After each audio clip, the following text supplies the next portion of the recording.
আসসালামু আলাইকুম। আমরা বিগত দুদিন ধরে কদমতলা কর্তৃক বিধানসভার ঘুরছি, আমরা উঠান সভা করছি, মানুষের মধ্য থেকে আমরা ভালো প্রতিক্রিয়া পাচ্ছি, পজিটিভ প্রতিক্রিয়া। আজকে আমরা টোটাল 3টা উঠান সভা করেছি। 3টা উঠান সভার মধ্যে 314 ফ্যামিলি থেকে 1962 জন আমাদের দলে যোগদান করেছে এবং আমরা নবাগতদের মহারাজের পক্ষ থেকে, টিসিএফ এর পক্ষ থেকে স্বাগত জানাই এবং একটা তীব্র নিন্দা জানাই।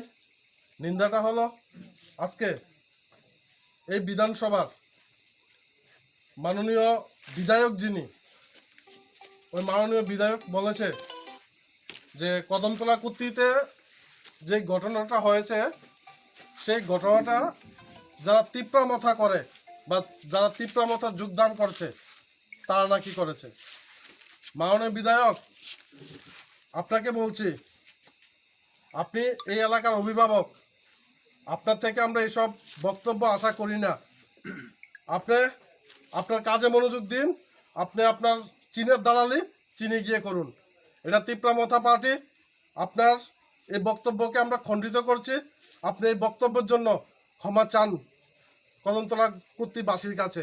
না হয় আগামী দিনে আপনি যখন ভোটের জন্য আসবেন না, আপনাকে ভোটের বিনিময়ে ডাব্বা খালি করে দেবে তারা।